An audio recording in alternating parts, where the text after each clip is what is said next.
Bienvenido a la comunidad del inversionista inmobiliario de IDEX, un podcast donde te diremos las noticias, información útil y tips para que logres el patrimonio inmobiliario que mereces.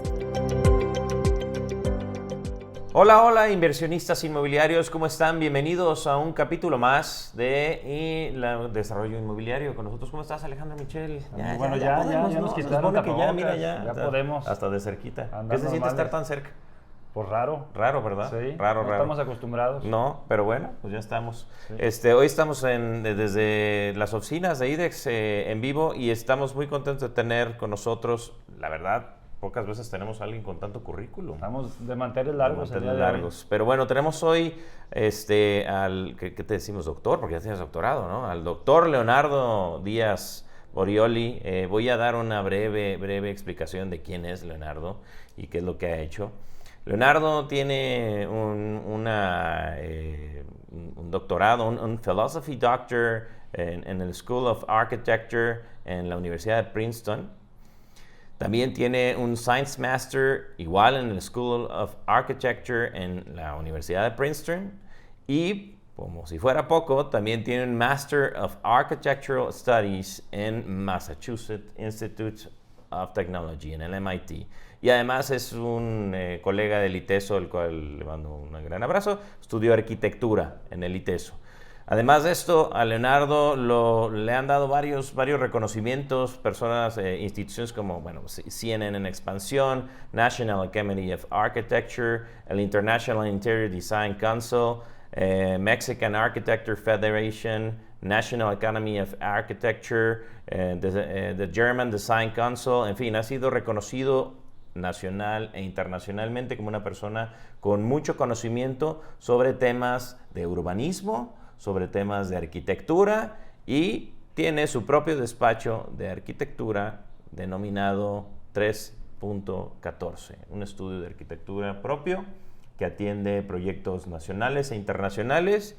Entonces, pues no es poca cosa. No, con quien nos ha tocado colaborar ya en distintas ocasiones, la verdad, amigo Leonardo desde hace varios años, y en mi opinión, pues es la persona con mayor conocimiento y experiencia que yo me ha tocado tener contacto en temas de arquitectura, urbanismo, filosofía, porque luego también, ya cuando te clavas en estos temas, pues tienes que entender muy bien la naturaleza del ser humano, de la ciudad, de las relaciones. Entonces, bueno, creo que estamos hoy con una persona que nos puede aportar muchísimo, sobre todo con el enfoque que tenemos, Leo, aquí. Este podcast lo creamos para poder ayudar al inversionista inmobiliario a tener más y mejor información que los ayude a tomar decisiones patrimoniales inteligentes, que al final esa es la meta por la cual estamos reunidos aquí el día de hoy. Y bueno, pues bienvenido, Leo, un gusto tenerte por aquí. Gracias, Leo, bienvenido. Igualmente, Alejandro, Pablo, colega del ITESO, ahí cerca están los edificios de Ciencias de la Comunicación y Arquitectura. Y dicen que nos unen otras prácticas más. Unas muy interesantes. Y la pasión por Star Wars también, ya vi que es fan de Luke Skywalker. Bien, cool. Eso siempre es bueno. Bueno, vamos empezando con una serie de preguntas sencillas. Lo primero que tengo que preguntarte es, ¿cómo fue que te involucraste en el mundo de la arquitectura? Platícanos. Pues la verdad fue por una cuestión 100% familiar. Mi mamá es la arquitecta Tatiana Borioli, la primera arquitecta de Jalisco titulada que practicó en Jalisco junto con la arquitecta Shida. Ella se tituló de la Universidad de Guadalajara, de la UNAM, mi mamá, mientras que Ashida se tituló de la UDG. Y mi papá pues también es arquitecto, el arquitecto José Díaz Escalera, hicieron su carrera en Puerto Vallarta. Y tenía también, ellos dos siempre hablaban de un tío mío, Manuel Rocha, como el modelo del arquitecto a seguir. Y Manuel Rocha resulta que es el papá de el ahora famosísimo arquitecto Mauricio Rocha, ganador de la Bienal Iberoamericana de Arquitectura. Somos primos. Entonces vamos a decir que hay una vena arquitectónica en la familia, y pues un poco por inercia me fui por ese camino. Wow. Pues no, pues lo tienes en las raíces, sí. ¿No? Toda la familia ahí arquitecta. Y bueno, una cosa es cómo te interesaste en la arquitectura, pero ¿cómo fue que te interesaste tanto en el tema de urbanismo? ¿Cómo fue que llegaste hasta allá? Fíjate que también fue de manera fortuita. En todos los estudios esos que leíste, no tomé yo ninguna clase de urbanismo, excepto en historia de la arquitectura, una clase de paisaje de la arquitectura europea en el siglo XVIII y XVII. Y en toda la clase solamente vimos un solo caso de estudio, que es la construcción del Palacio de Versalles por Luis III, el Rey Sol. Y lo más interesante que nos mostró pues el profesor Ed Eigen, ahora es el director de la Escuela de Paisaje de la Universidad de Harvard, era que cuando tú hablas de paisaje, realmente no estás hablando de plantas y de trazos geométricos, sino que estás hablando del manejo de poder. O sea, el parque más pequeño que diseña un paisajista, pues mide 10 veces el edificio más grande que diseñe un arquitecto, ¿no? Las unidades territoriales se cuentan en múltiplos de hectáreas, ¿no? Decenas de hectáreas. Y cuando tú ya estás hablando de decenas de hectáreas, centenas de hectáreas a veces, estás hablando con gobernadores, presidentes municipales, secretarios de Estado, CEOs de empresas públicas, fondos de inversión. Y todas estas personas, igual que hace 250 años, siguen estando rodeadas de una corte. Y entonces para poder cambiar la ciudad y para poder cambiar el paisaje urbano, pues se tiene que tener mucho savoir-faire cortesano, vamos a ponerlo de alguna manera, ¿no?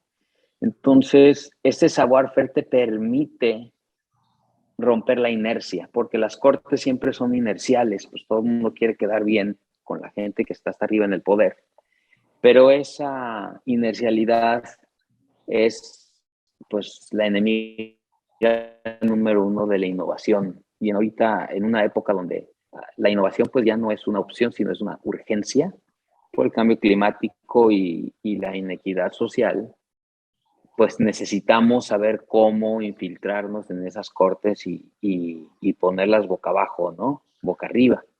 Entonces, pues textos de como Maquiavelo y textos como las Memorias de San Simón se han vuelto el pan nuestro de cada día en la consultoría urbana aquí en México. Entonces, vamos a decir que fue por esa vena más bien política, vamos a llamarla, en la que llegué al tema del urbanismo. Ya estando aquí en Guadalajara, llegando con todo siempre es muy fortuito y tiene mucho que ver con la buena suerte también para todos los inversionistas inmobiliarios que dan demasiado análisis. Mucha es cosa de suerte, nunca hay que olvidarlo. Una suerte que me tocó fue que llegando a Guadalajara, como yo tenía una preparación sobre todo académica, más que profesional, lo primero que se me ocurrió fue hacer una exhibición en un museo sobre el tema de la ciudad, relacionada con los problemas inmobiliarios que veía en mis contratos privados de la empresa, que no solamente mía, es de varios socios. Y me daba cuenta, por ejemplo, que los planes parciales de la ciudad de Guadalajara eran antisustentables, social y ambientalmente. Por ponerte un caso, en Avenida Vallarta, que es, vamos a decir, nuestro paseo de la Reforma de Guadalajara, no se podía en aquel momento hacer un edificio más de 8 pisos, según el plan parcial. Y según visiones preservacionistas de la Secretaría de Cultura, tenías que pues fusionarte con el contexto, ¿no? Entonces, viendo que el problema de la ciudad, pues tenía un plan parcial, es una ley, entonces tenía una base incluso legal. Lo que tratamos de hacer fue darle la vuelta a la perspectiva y convertir y tratar de empezar a hacer un discurso cultural sobre la ciudad, y por eso el museo. Para no hacerles el cuento largo, hicimos una exhibición. Patricia Ursúa era la directora del Museo de la Ciudad en aquel tiempo, una gran amiga, y la exhibición se llamó Guadalajara Intensa. Ahí conocí a Carlos Cerrejón, que en aquel tiempo era el director de la Canadevi, que nos apoyaron con un patrocinio. Entonces, a través, vamos a decir que de ese evento cultural, empecé a generar muchas relaciones, un network del who is who, vamos a decir, del urbanismo y de los pensadores urbanistas tapatíos. Se hicieron unas mesas redondas, participó el ahora en paz descanse Pepe Pliego y Gabriel Casillas, vino la que fue directora de la escuela AA, la Escuela de Arquitectura de Londres, a interactuar con ellos. Entonces ahí vamos a decir que empezó realmente la participación de Estudio 3.14 y de mi persona en temas urbanos. Posteriormente, Héctor Bielma visitó esa exhibición o alguien le comentó sobre esa exhibición, y es por esa exhibición que nos llamó para apoyarlo. Y en aquel tiempo había una asociación civil, no sé si ustedes se acuerdan, Guadalajara se llamaba Guadalajara 2020, una asociación de ¿cómo se llama?, de particulares. Sí, claro. Que llevaban a los ciudadanos electos a diferentes ciudades que tenían buenas prácticas urbanas para modificarlo. Un excelente ejemplo de cómo la iniciativa privada se puede involucrar en el mejoramiento de la ciudad. Y a él le tocó, a Héctor Bielma y a toda esa camada de presidentes municipales electos, que coincidió eran todos, casi todos priistas, los llevaron a Chicago a que conocieran la figura de gerente de ciudad. Bielma, para los que lo conocen, siempre muy inquieto, como lo llamó un día el cardenal de la ciudad, se salió del grupo y se dio cuenta que eran los 100 años del Plan de Chicago, que es una planeación que se hizo, ¿no? En Chicago, muy importante, por cierto, también patrocinada por la iniciativa privada. Y entonces, llegando a Guadalajara, nos solicitó un apoyo para generar el plan de Zapopan. Entonces, a través de esa consultoría urbana empezamos a entender y hacer ahora sí ya muchas más relaciones, mucho más profesionales. José Luis Valencia era en aquel momento el director de planeación de Zapopan, con muchas personas, ¿no?, ya muy involucradas. Y vamos a decir que así es como empezó el camino en este mundo del urbanismo. Entonces, pues llegamos a la consultoría urbana a través de los muros de un museo. Wow. Fue bastante completa la respuesta. Muy involucrado. Vas a la siguiente, amigo. Tienes ahí en la mano las preguntas. No, hombre, pues te tocó estar con un montón de gente. Bueno, sí, tienes razón. La fortuna es una parte muy importante de este mundo, ¿verdad? No lo platicamos. Totalmente de acuerdo. Pues la fortuna, que más bien son situaciones que se presentan y cómo las vas aprovechando, porque requiere acción también, ¿no? Sí. No solamente es un accidente. Bueno, ya entrando en materia, Leo, te felicito, la verdad padrísima tu historia. No me había tocado, a pesar de que nos conocemos, escuchar cómo empezaste en este tema y cómo te has venido involucrando y hoy eres un eje y una parte fundamental de la planeación de esta ciudad. Obviamente a raíz de todo el conocimiento y la experiencia que ya traes en la materia. Aterrizando un poquito ya para el cliente o el mercado al que va dirigido el podcast, queremos platicar del tema de plusvalía, porque al final es una palabra muy de moda en este tipo de inversiones, pero creo que hay que entenderla muy bien, no solamente desde la perspectiva económica, que se entiende porque es el incremento del valor de un bien en el tiempo, pero sino meternos a las tripas para entender a qué se debe, cómo se genera la plusvalía. Desde tu perspectiva, considerando que hay varias cosas que deben tomarse en cuenta cuando se va a invertir en bienes raíces, ¿en qué lugar pones el análisis sobre la plusvalía que tiene la zona donde se invertirá? O sea, ¿qué tanta importancia debería de tener analizar el potencial de plusvalía que tiene una propiedad a la hora de tomar la decisión en dónde invertir? No, pues es yo diría, el número uno, ¿no? Por ejemplo, imagínense ustedes la gente que compró un terreno para hacer una casa como una inversión inmobiliaria al lado del Hotel El Tapatío, pensando que iba a ser como una de las zonas más elegantes de Guadalajara, y pues cualquier persona que vaya hoy al aeropuerto pues se da cuenta que si no se toma en cuenta bien la ubicación, pues, o sea, la ubicación, como lo dice la regla de los bienes raíces, lo es todo, ¿no? Ahora, habiendo dicho esta tautología, lo que yo le diría a alguien que está pensando en invertir en un bien inmueble es que no se vaya a confundir pensando que es como una fórmula exacta. Se tiene que empapar y es una especie como de caja negra. Es como escuchar este podcast. Imagínense que están escuchando un científico, sino un chamán. Vamos a decir muchas cosas y luego van a escuchar otro podcast, van a escuchar otras cosas. O sea, se tienen que empapar de muchos diferentes aspectos, como tú decías, Alejandro, pues descifrar la relación entre la cultura y el cambio de una ciudad que eventualmente genera una plusvalía, pues es tarea pues, de poetas y de magos. Entonces, por eso es que hay que empaparse de muchísima, obviamente pues es lo más importante, pero para saber y tomar una decisión hay que escuchar muchas opiniones, viajar mucho, ser muy cauteloso con las visiones muy optimistas. Y, y ¿saben qué les diría yo?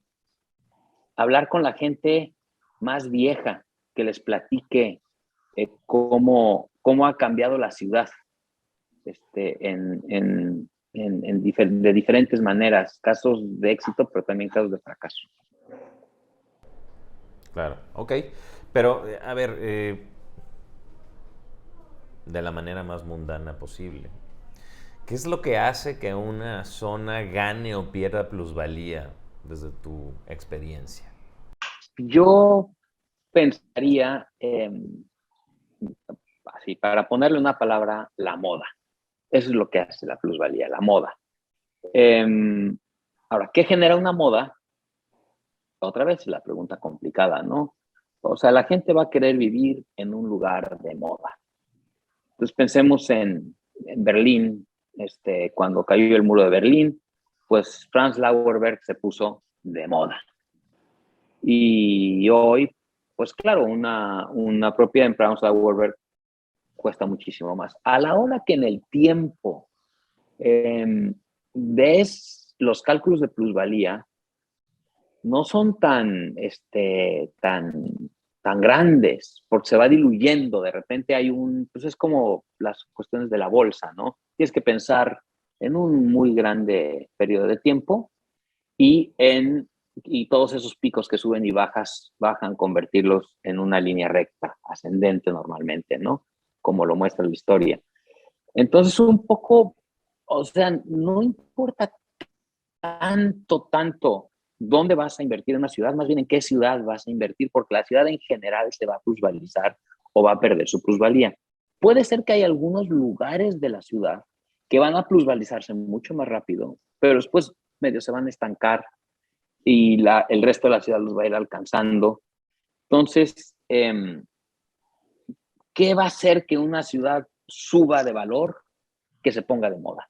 ¿Qué hizo que Franz Lauerberg se pusiera de moda? ¿Qué hizo que Soho en Nueva York se pusiera de moda? ¿Qué hizo que la Condesa se pusiera de moda?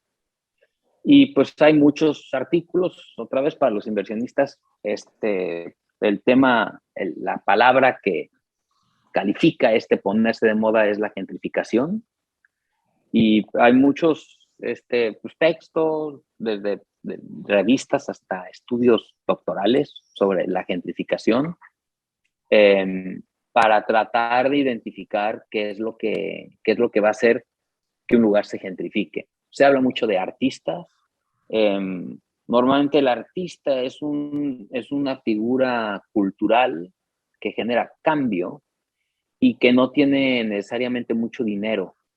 Y entonces esos artistas están buscando zonas que estén cerca de oferta cultural, pero que no cuesten tan caras, ¿no? Entonces siempre están como en esas fronteras. Y después vamos a decir que este ambiente cultural genera intención o atracción a ya la sociedad en general, y entonces empiezan ya a consolidar estas zonas. Básicamente es lo que yo diría de una manera muy, muy, muy pragmática, como dices tú, down to earth, ¿no? Cómo identificar qué parte de la ciudad se va a plusvalizar. Pues muy interesante la perspectiva, porque tendemos normalmente nosotros como desarrolladores a mencionar y clavarnos muchos en las zonas y no transmitir tanto el contexto de qué está pasando en la ciudad y cómo se compara nuestra ciudad contra otras y qué proyección de crecimiento tenemos a futuro. A lo mejor un poquito más adelante pudiéramos clavarnos en eso, o sea, para entender esa dinámica que va a tener como si la ciudad, y obviamente dentro de esa tendencia general, pues habrá ciertas zonas que tengan un mayor crecimiento por este polo de atracción que se va a dar por distintos elementos que ya has mencionado. Entonces, pensando en este tema de, oye, pues hay zonas que se ponen de moda, obviamente por una parte el perfil de cliente que se va a vivir, que luego va generando cierta oferta cultural, pero creo que hay otros elementos también que influyen, y vienen desde dos jugadores clave, ¿no? El primero es el sector público. O sea, ¿qué impacto tiene la intervención de los gobiernos y qué elementos son los que influyen más en el actuar del sector público para ayudar o perjudicar a temas de plusvalía? Digo, una de las cosas más importantes que va a generar las posibilidades de que un lugar se ponga de moda, al final de cuentas tiene que ver siempre todo con el dinero.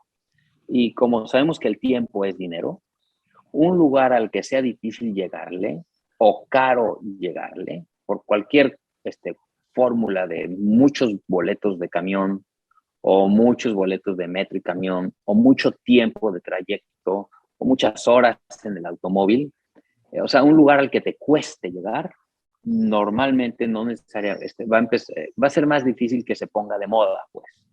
La gente va a empezar a vivir ahí, pues, porque no le queda de otra, ¿no? En ese sentido, el transporte público es interesante en Guadalajara como caso de estudio. Si nosotros vemos los precios de las rentas en Manhattan, Brooklyn y Queens, y lo cruzamos con las líneas de metro, encontramos una correspondencia. Sin embargo, en Guadalajara, si nosotros hacemos ese mismo cruce, no encontramos una correspondencia. Esta puede ser esto obviamente es una razón cultural, ¿no? Porque el aspecto aspiracional del automóvil, que hasta no me atrevería a decir que hasta la fecha no ha cambiado, pero que ha sido constante en el pasado, hace que no se le dé mucho valor a llegar fácilmente en transporte público a un lugar, sobre todo porque en Guadalajara no había un sistema de transporte público articulado. Por sistema de transporte público articulado me refiero metro, camiones articulados que van por su propio carril, y por sistema me refiero que haya una masa crítica de área de la ciudad en el que te puedas mover por ahí, ¿no? Solo hasta la construcción del macrobús, la línea 3 y ahora el peribús, es que podemos empezar, sumado a la línea 1 y 2, es que podemos pensar en que ya hay un sistema de transporte público. Entonces alguien puede ya pensar que si vive cerca de una línea, pues puede llegar en esas mismas líneas a su trabajo, y eso le va a ahorrar muchísimo dinero. Y eso va a permitir entonces que la zona se ponga de moda. Pero les voy a dar dos ejemplos concretos. Imagínense toda la zona que está por la entrada, ahí en Arenales, Tapatíos, por la entrada al Bosque de la Primavera. Para los que escuchan este podcast que no son tapatíos, el Bosque de la Primavera es toda un área natural protegida en el poniente de la ciudad, que es como una muralla, para que no siga creciendo para allá la ciudad. Entonces están haciendo ese desarrollo. Para llegar ya a ese desarrollo que está en las faldas de la primavera, un lugar privilegiado, un oxígeno, una belleza visual de naturaleza increíble, cuesta mucho trabajo llegar del periférico, o sea, hacer el último kilómetro y medio, del periférico donde ya hay un transporte articulado, a esos desarrollos.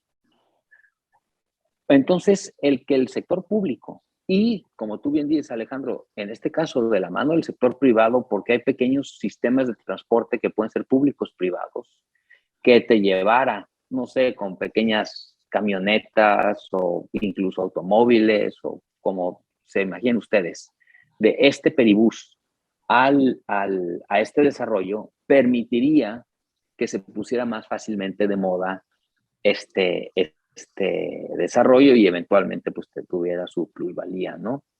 El tema de las bicicletas también, si hubiera un sistema también de bicicletas públicas que te permita hacer ese trayecto en 5 o 7 minutos, también permitiría que se pusiera de moda. Este concepto de la moda, pues nos lo dice Marx desde que escribió El Capital en el siglo XVIII, es realmente lo que da la plusvalía, ¿verdad? O sea, un par de zapatos cuesta X dinero hacerlo y te lo pueden vender en 1.2X o te lo pueden vender en 200X por la marca, ¿no? Y la marca es la moda. Entonces, no es nada diferente con la ciudad. Solamente que hay que identificar, y eso es lo difícil, qué es lo que la sociedad quiere, o sea, la moda, y lo que vamos a hacer para la ciudad. Entonces encuentras muchas incongruencias como que desarrolladores inmobiliarios no quieren hacer los carriles para las ciclovías cuando las bicicletas es algo que ya está de moda en la ciudad, ¿no? Entonces dándose un poquito un balazo en la ingle en poner de moda la zona de sus propios desarrollos. Entonces, bueno, pues el sector público lo que más puede hacer es hacer esto, el tema del transporte público que va siempre de la mano con el espacio público. En México, la realidad de los gobiernos locales, los municipios, igual que la realidad igual que un gobierno local en Italia o en España o en Francia, es que no tienen dinero. Entonces, no tienen las capacidades para planear o invertir en la infraestructura a futuro para que después venga la promoción inmobiliaria. Normalmente es al revés. Primero llega la promoción inmobiliaria y es este motor de inversión el que hace que ya se empiece a mejorar la infraestructura y por lo tanto el espacio público y por lo tanto el transporte público. Entonces, para alguien que está queriendo ver dónde comprar, pues la mejor apuesta de dónde se va a plusvalizar es donde haya más desarrollo edificándose, porque a esa inversión inmobiliaria va a seguirle los pasos el sector público. Lo que puede hacer para abordar la parte de la iniciativa privada, Alejandro, de tu pregunta, lo que puede hacer la iniciativa privada es asumir un poco más la responsabilidad de la planeación. Entonces, si el sector público local no tiene los recursos para planear a futuro, entonces la iniciativa privada a la que le conviene tomar este vacío que en América Latina, pero insisto, también en muchos países del mundo existe, para entonces ya generar acuerdos y esas visiones, esa planeación de la mano del sector público ya irlo normando. Cosas que pues de hecho hemos hecho juntos, Alejandro, tú y yo aquí en Guadalajara con los distritos, el distrito Zapopan, el distrito La Coronilla, aquí en el municipio de Guadalajara, pero pues son innovaciones y como toda innovación cuesta muchísimo, muchísimo tiempo y también dinero poderlas implementar. Sí. Leo, perdón, déjame hacerte una pregunta aquí en el tema en el que estamos. Porque decías, oye, alguien que quiera invertir, pues debería enfocarse probablemente a donde haya mucha edificación, cosa con lo que estoy de acuerdo, pero si llegas tarde a la moda, pues ya las cosas cuestan distinto. Y como tú bien dijiste, es una curva que a lo mejor tiene un momento de explosión y se va aplanando con el tiempo. Entonces, si tú llegaste a una zona de moda, digamos, en la parte final, tendrás buen rendimiento, porque al final vas con el crecimiento de la ciudad, pero, digamos, llegaste tarde a la fiesta, ¿no? Cuando probablemente hay, en ese mismo momento, dentro de la ciudad, otras zonas que estén empezando a generar esta atracción que después se va a convertir en moda, y ahí es donde creemos que hay muy buenas oportunidades para los inversionistas que sepan detectar estos puntos de la ciudad en donde se está empezando a generar esta situación, ¿no? Entonces, sí estoy de acuerdo, donde veas mucha edificación definitivamente habrá plusvalía, pero desde esta perspectiva, ¿cómo podemos adelantarnos un poco más en el horizonte del tiempo para los inversionistas hoy de a pie? Ya me estoy adelantando aquí a algunas de las preguntas, bien, no hay pero creo problema. que se dio bien la plática. Para alguien de a pie hoy, un inversionista que quiere futurearle más, ¿qué elementos consideras debe de analizar y ubicar bien en las zonas que digan, oye, pues aquí va a haber plusvalía importante de 5 a 10 años? Mira, yo lo que diría, o sea, si no es lo mismo invertir en un producto nuevo, vamos a decir un departamento en un edificio que se esté construyendo, en un producto inmobiliario viejo, o sea, una casa vieja, o en suelo. Y esas tres configuraciones tienen diferentes, vamos a llamarlo, fórmulas en la ciudad, ¿verdad? Entonces, si tú vas a comprar un producto nuevo, y después la plusvalía también tiene, o sea, además de que tiene estos tres tipos de producto, tiene diferentes momentos y temporalidades. Entonces, no es lo mismo comprar una preventa que un edificio escriturado si vas a comprar producto nuevo. Y lo mismo sucede con los terrenos.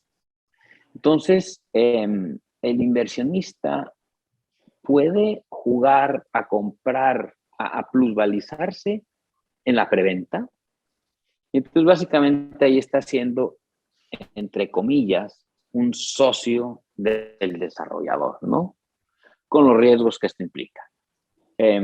Sabemos de casos en la ciudad de edificios que llevan 5, 6, 7 años sin escriturarse y ya están terminados, ¿no? Pero pues como a la ruleta, a mayor riesgo, pues más plusvalía. Entonces la plusvalía fácil que yo les diría a los que quieren jugar este juego es comprar en preventa con desarrolladores muy robustos. Y eso creo que es la manera más fácil. Jugar a la plusvalía en zonas urbanas para el inversionista de a pie lo encuentro riesgoso por todos los factores que se tienen que combinar. Una vez que el producto inmobiliario está terminado, la manera en la que ese polo de desarrollo se va a comportar tiene tantas variables que yo sería muy cauteloso para alguien que no profesionalmente se dedique a eso, tratar de jugar este juego de la apuesta porque puede salir el tiro por la culata. Ahora bien, habiendo dicho esto, zonas que estén bien conectadas, zonas que estén bien equipadas, o sea, que haya suficientes metros cuadrados de área verde, que haya escuelas, que haya clínicas, zonas que tengan una buena red vial, o sea, que haya muchos lugares por donde se pueda llegar al mismo domicilio. en la cuadrícula tapatía urbana, pues esto es clásico, ¿no? No así si vives en Valle Real, en donde pues llegar es un infierno. Sí, sí. Sí, pues es un infierno, ¿no? Entonces, vamos a decir, si la zona está bien equipada y la zona está bien conectada con una buena red urbana, si hay buen transporte público, yo creo que es una inversión más segura a largo plazo, pero sí invitaría al inversionista inmobiliario a ser un poco más sereno. O sea, hay un fenómeno ahorita muy estudiado en la academia que se llama la capitalización del urbanismo o la urbanización del capital y tiene que ver con las fibras, los fideicomisos de bienes raíces, que es un fenómeno global que para que para que un país tenga fibras tiene que cambiar su constitución como lo hizo México. Y esto genera que entonces el suelo y la ciudad que genera la calidad de vida de toda una población empieza a modificarse con las lógicas de mercado. Y está probado que eso va en detrimento de la ciudad. Y eventualmente, ya en un largo plazo de 20, 30 años, va en detrimento de la pluralización. Entonces, en la medida que los inversionistas tengan una visión un poco más sustentable y digan, a ver, en esta zona, independientemente que en 6 meses o en 18 meses a lo mejor se pluraliza más o menos que en esta otra zona y que muy probablemente no le van a atinar, pues vean si es una zona en donde la gente vive bien. Y les pongo un caso, les va a ser extraño para muchos, pero la zona, por ejemplo, de Colón. En Lázaro Cárdenas, esquina con Colón, si van un poco más al sur, en una zona con unos parques, los invito a que traten de comprar una casa ahí. Es imposible. La gente que vive ahí quiere seguir viviendo ahí, va a querer seguir viviendo ahí porque se vive muy bien. Entonces, comprar un bien inmueble ahí va a ser una excelente inversión, va a ser una inversión muy resiliente. Van a venir crisis e irse crisis, burbujas inmobiliarias podrán explotar, pero esas zonas van a tener una constante y permanente pluralización en el tiempo, que va a ser obviamente por encima de la inflación, ¿verdad? Ok, pues interesante. No había pensado en esa zona. Y bueno, a ver, tienes un montón de estudios alrededor de esto y ya has viajado, conoces mucho el mundo. ¿Tienes por ahí algún ejemplo de zonas de reconversión en México, en el mundo, que quieras platicarnos, que para ti sean como un ejemplo a seguir? Pues ejemplos que sean relevantes para Guadalajara. Pues voy a dar varios conceptos, pero que tienen que ver todos con lo mismo, que es la frontera que se va moviendo.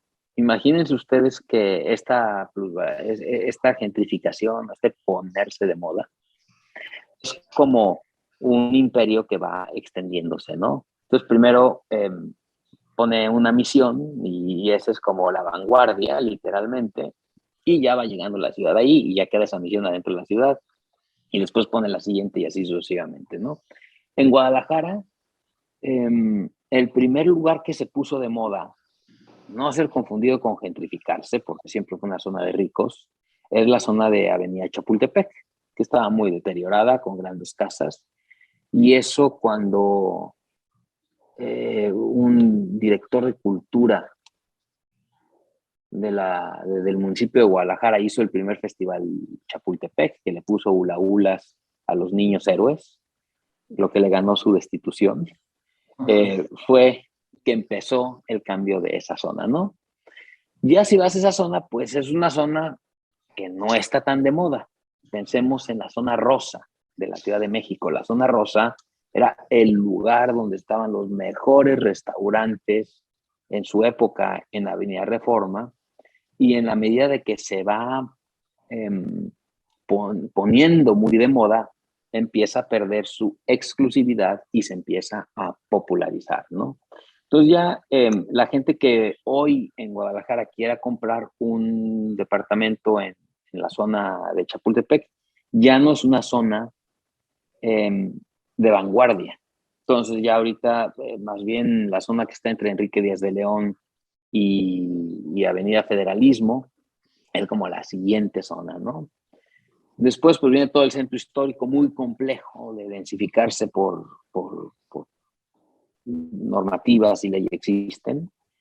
Y nos vamos ya hasta pasando San Juan de Dios. Vamos a pensar que la calzada Independencia es como el East River de Guadalajara, ¿no? Entonces a la izquierda queda Manhattan y ya a la derecha queda Brooklyn y Queens. Entonces esas zonas de allá donde se tiene una calidad de vida excelente, muy bien conectado, muy bien equipado, una vida en las calles muy activa, muy similar a vivir en Europa, pues es como la próxima frontera, ¿no? Y así se va yendo la frontera. En general, o sea, cualquier inversionista inmobiliario que invierta en la zona metropolitana de Guadalajara, adentro del periférico, yo diría que es una apuesta segura. Okay. Otros cambios de reconversiones urbanas que vienen a la mente son en cambio zonas que están muy desmejoradas o que tuvieron una planeación muy mala, como el centro de Los Ángeles, que pues tiene un sistema de infraestructura en donde existen las banquetas y las calles, y después, como en Europa se trató de hacer en los 60, tratan de hacer otro sistema de espacios públicos elevado para los peatones. La realidad es de que nadie quiere subirse, esas partes de arriba quedan desconectadas, es como plataformas aéreas quedan desconectadas de la calle, y esas calles que acabaron llenas de entradas y salidas de servicio, basuras, camiones, etcétera, pues es un lugar donde nadie va a querer caminar, ¿no? Entonces, esas zonas tan mal planeadas, con muchas oficinas, nada de vivienda, de un solo uso, han sido reconvertidas, pero para eso sí se necesitan planes de renovación urbana públicos, que yo veo muy difícil que al menos en la zona metropolitana de Guadalajara se puedan dar, porque se necesita mucha continuidad e instituciones que no tenemos en la ciudad de planeación a largo plazo. Ok. Bueno, complicado, ¿no? Pues complicado como yo creo que cualquier ciudad del tamaño y la dimensión que tiene Guadalajara dentro del contexto de lo que es la política en América Latina, pues esos son los retos con los que nos vemos enfrentados, y pues obviamente es importante poder integrar distintos jugadores, sector público, sector privado, que podamos poco a poco ir resolviendo este rompecabezas que es crear una mejor ciudad, ¿no? Y cómo podemos en consecuencia ayudar a las familias, a los inversionistas a tener un mejor patrimonio. Claro. Pues bueno, ese es el tablero con el que hay que jugar, y pues ahí de todos modos hay muchas oportunidades que se pueden capitalizar. Miren, les quiero dar un ejemplo también para el inversionista que ande buscando dónde invertir. Perdón que dé puros ejemplos para ser cauteloso más que optimista. Pero voy a hacer una comparación.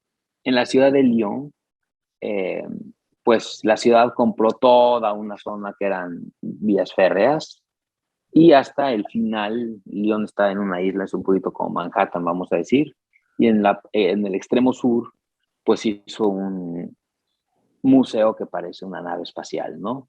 A eso le conectó tranvías, sistemas de bicicletas. Entonces, efectivamente, se ve un desarrollo pues perfectamente planeado a gran escala y que ha llevado décadas en completarse. En la ciudad de Rotterdam podemos ver ejemplos similares. Fíjense cómo estoy hablando de temas más europeos. Incluso en los Estados Unidos es casi imposible de encontrar este tipo de intervenciones urbanas, porque nuestras constituciones incluso lo complican muchísimo. La Constitución de México antes de sus enmiendas, pues es una copia fiel de la Constitución de los Estados Unidos, ¿no? Entonces el derecho privado y la relación entre el derecho privado y público no es la misma que en Europa, en donde se presta más para estos grandes proyectos de renovación urbana. Cuando eso se ha tratado de hacer en México, es como novela de Alejo Carpentier de El recurso del método, ¿no? Que existe este político déspota ilustrado que tiene un sueño europeo y está desconectado de su realidad nacional y quiere hacer este tren de vapor que nunca funciona, ¿no? Entonces pensemos en la ciudad de León, por ejemplo, que hicieron toda esta zona del parque de exposiciones y después una casa de ópera gigantesca, porque creo que fue en el sexenio de Felipe Calderón, que era de ahí, una cosa de esas. Y pues son zonas que, al contrario, en lugar de plusvalizarse, están muy desmejoradas porque se encuentran con elefantes blancos muy, muy, muy, muy complicados, ¿no? Cuando en cambio existen estas transformaciones más de acupuntura, como en la colonia Constitución, en Zapopan, que sí es un centro cultural, donde ya existía un centro cultural, entonces, que está en relación con el Centro Cultural Universitario. Entonces, sí, esas pequeñas intervenciones que se simbran o tienen un cimiento más de una realidad existente, pueden ser un poco más, pues, más exitosas. Oye, Leo, de acuerdo con lo que comentas, creo que hay muchísimo material, eh, algunos comentarios que me gustaría luego precisar de cosas que dijiste que creo que tienes razón. Aprovecho para hacer el comentario. Este es una serie de 2. Es un crossover, es nuestro primer crossover crossover con otro podcast. Sí. Leo y su equipo tienen otro podcast donde vamos a estar haciendo un crossover. Los vamos a invitar, todos los que estén ahí, busquen. ¿En dónde están? En Spotify, supongo, los puedes encontrar en YouTube.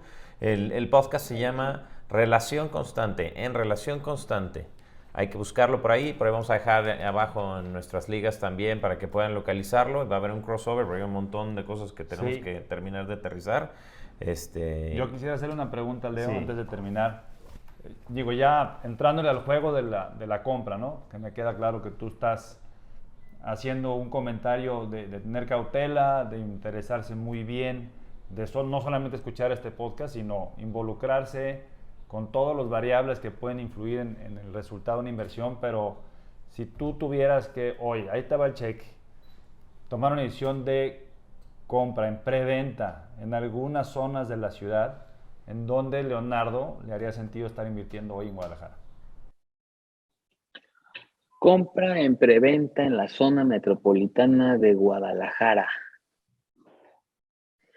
Compraría el producto inmobiliario más barato que encontrara en cercanía del sistema de transporte público. O sea, compraría en los edificios que están haciendo al sur de Colón, todos los edificios que se hagan alrededor del nuevo periférico. Y cuando me refiero en cercanía, me estoy refiriendo a no más de 6 cuadras.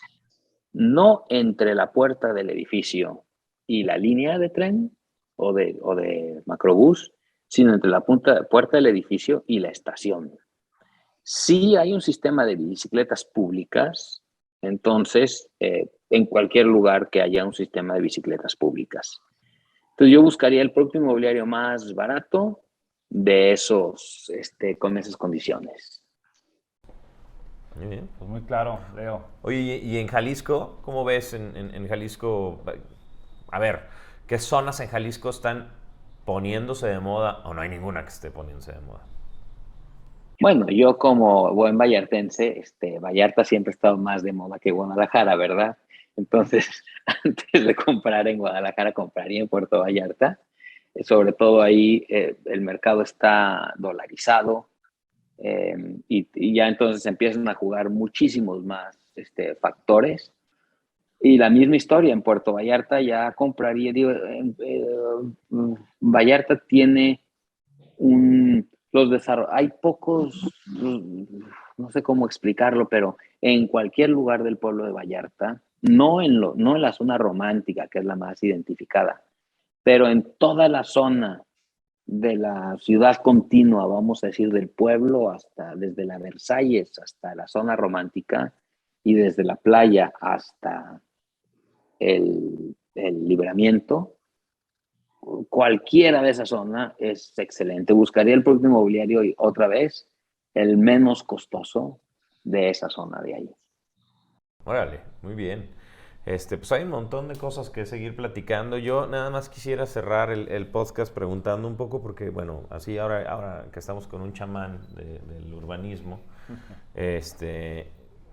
a ver, quiero que seas un poco, veamos a futuro. ¿Cómo visualizas el futuro de la urbanización en la zona metropolitana de Guadalajara para los próximos 10 años? Porque el 2020 ya pasó.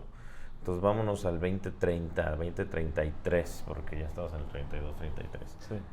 ¿Cómo lo visualizas? El futuro de la urbanización, ¿a qué te refieres por el futuro de la urbanización? O sea, ¿cómo va a cambiar la ciudad? Sí, ¿para dónde va la ciudad desde tu perspectiva y con tu conocimiento y el manejo de información que tienes? Depende de por quién votemos. Y bueno, pues no es por ser proselitista, pero miren, en Jalisco, cuando entró un partido que no apostaba por el transporte público, perdimos 3 sexenios, 18 años, para tener nuestra siguiente línea de metro. Eso generó una debacle social y ambiental cuya escala ni siquiera hemos logrado dimensionar. Para que se den una idea, talamos 180 veces el bosque de los Colomos por no invertir en el transporte público e invertir en vías de comunicación. Entonces, si la población empieza a factorizar el tema urbano en su voto, veo una de las mejores ciudades del mundo para vivir por su clima.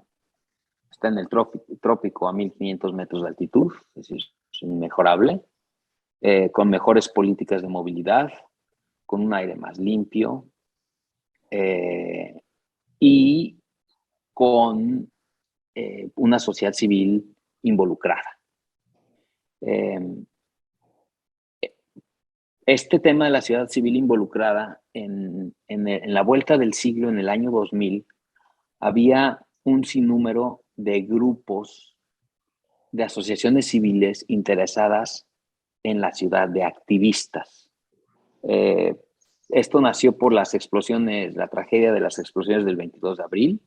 Eso catalizó que nos empezáramos a movilizar los tapatíos, pero generó pues, muchísimas cosas, particularmente un movimiento que se llamaba Ciudad para Todos, creo, y que estuvo, de hecho, muy en contacto con Pablo Lemus, que en aquel tiempo era el director de la Cámara de Comercio, y que detuvo, bueno, que fue un actor importante en detener el pésimo proyecto del viaducto por Avenida Inglaterra sobre las líneas del tren. Ahí era un momento en donde había un sinnúmero de activistas urbanos. Todos esos activistas urbanos ahora son funcionarios públicos. Es mejor tener funcionarios públicos que fueron activistas a tener funcionarios públicos que no lo fueron. Entonces dimos un paso hacia adelante. El director de movilidad de Zapopan, de Guadalajara, el director del IMEPLAN, todos ellos nacieron de estas asociaciones civiles, ¿no? Sin embargo, como que se hizo floja la sociedad civil y ya no hay activistas urbanos, o sea, ya no hay quien les esté leyendo las cartillas a esos funcionarios, como esos funcionarios se las leían cuando eran activistas a los funcionarios de esa época. Entonces, también, si la sociedad civil se involucra, la ciudad de Guadalajara va a ser por mucho uno de los mejores lugares para vivir. Tenemos las condiciones para que suceda. Pero si no hacemos las preguntas adecuadas a los candidatos y no nos involucramos como sociedad civil, pues pueda haber una ciudad donde moverse sea imposible como si estuviéramos en Casablanca, Marruecos. Así es que depende de nosotros. Perfecto. Oye, pues padrísimo. Oye, Leo, y si la gente te quiere contactar o los quiere contactar, ¿dónde los podemos contactar? Pues en Google escriban Estudio 3.14 y ahí pueden llegar a toda la información que ustedes quieran. Muy bien. Y nos vamos a estar viendo en el podcast en conjunto. Recuérdame, por favor, que no lo tengo aquí a la mano. En relación constante. En relación constante. Vamos a estar en relación constante en el podcast con ustedes platicando más sobre este y otros temas. Ha sido un verdadero placer tenerte, Leonardo. Gracias. Tiene un montón de conocimientos este muchacho. Sí, no, bueno, tomé aquí, como me sentí en Se te clase, acabaron Leo. las hojas, se te acabaron las hojas, chavo. Llené de apuntes de cosas interesantes que nos compartiste el día de hoy. Agradecerte el tiempo. Sabemos que andas fuera de la ciudad y bueno, creo que ha sido muy interesante todo el enfoque y la aportación que nos has transmitido el día de hoy y esperemos que les sea de utilidad a todas las personas que nos puedan escuchar en este podcast. Claro, sí, no, totalmente, digo, el tema de ponernos de moda y sobre todo unirnos como sociedad civil para pensar en una mejor ciudad para todos en el futuro, creo que es un fundamento básico que todos tendríamos que apostar como humanos.